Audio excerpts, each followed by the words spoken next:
Yo, what's going on, guys? I'm Jay Cartere, and in this video, I'm going to review EA Sports UFC 2. Now, a lot of you are probably worried about the complex gameplay that UFC games have been known for. I've always enjoyed the complexity because a little knowledge can allow you to dominate online, but let's discuss the overall gameplay and then I'll get into the specific modes in EA Sports UFC 2 and I'll let you know whether it's worth your money or not. So the gameplay is great for the most part. There are a few annoying changes from last year's installment though. So for example, if you shoot for a takedown while your opponent is throwing a head kick in UFC 2, you'll get kicked in the head. Now last year, if you went for a takedown while your opponent was throwing a high strike, you'd get the takedown, but if they threw a body strike, you'd be in a world of hurt. Now that made sense, but this minor detail is overshadowed by a wealth of new additions to the gameplay. The ground game is a whole lot tighter, more realistic and fairer. Additions like standing submissions and contextual takedowns make this game far more realistic than any previous iterations. The grappling system is much easier to understand for beginners. The addition of the on-screen prompts makes it much simpler to learn the grapple game this time round, and the new independent transition system also makes the game much more strategic. Last year they had a turn-based grappling system, but this year both you and your opponent are able to attempt transitions at the same time, making the grapple system much more fluid and realistic. There are various training drills as well as the dedicated practice mode to help you get to grips with the game. All of the main features are explained via text. Now it would have been better to see a video tutorial, but that's what YouTubers are for, I guess.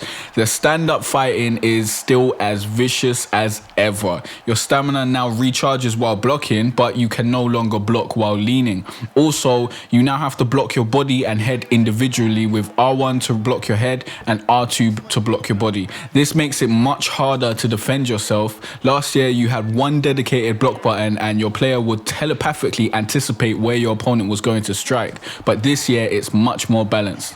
All in all, the fighting in EA Sports UFC 2 is great. It's likely the best representation of the sport inside the game. The graphics are good, the damage representation is great, and the commentary is okay. Let's talk about the various modes. So career mode. Career mode is weak. Compared to what I believe is now the standard for sports game career modes, the NBA 2K series, this is another poor offering from EA.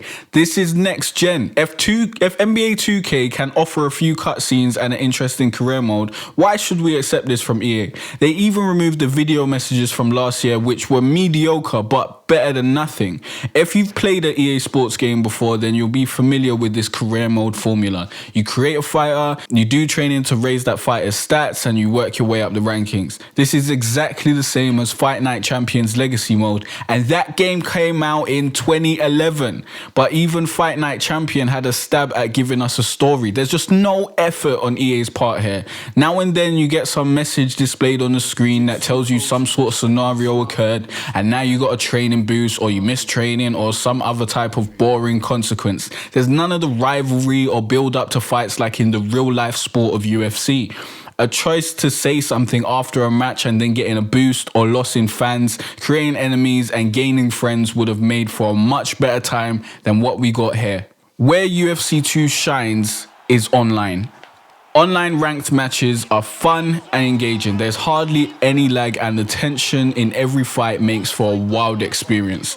Ultimate Team is this year's big online mode, allowing you to create a fighter and compete online. Each match earns you coins and each win brings you closer to a title shot. Once you get a title shot, you'll face off against other champions and contenders for a chance to win the title yourself. And after that, you then defend your title against other champions and contenders, all whilst climbing the leaderboards and trying to improve your fighter. Improving your fighter is the weakest point of Ultimate Team though. With the coins you earn from matches, or real money if you're that way inclined, you can buy a pack of cards from the store.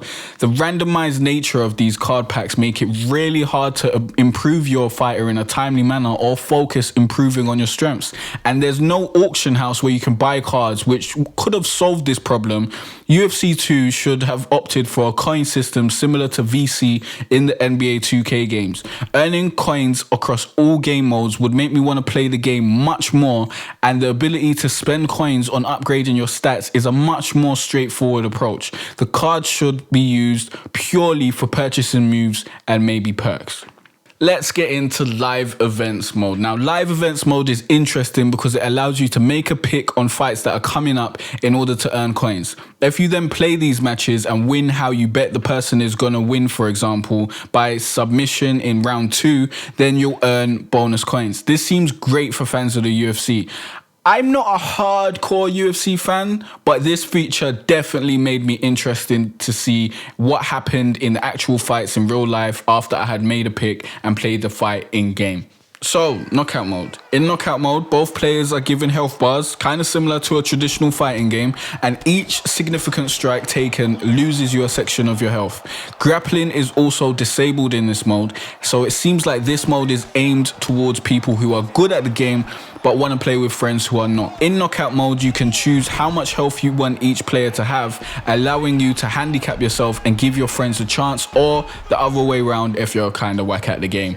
There's no online play within this world, so I don't see anyone committing a lot of time to this mode. I'll never play it again unless a friend's round, because knockout mode on single player is pretty boring, to be honest. So in conclusion, EA Sports UFC is a great UFC game. The fighting is great, the online competition is addictive, the strategy involved in each fight is exhilarating, and there are some great improvements made from last year's iteration that makes the game more true to life. The single player portion of the game is severely lacking though. If you like to play sports games for the career mode or single player features but you're not a fan of online play, then you're better off leaving this game alone. If you do like sharpening your skills in order to take them online to assert your dominance, then this game is amazing.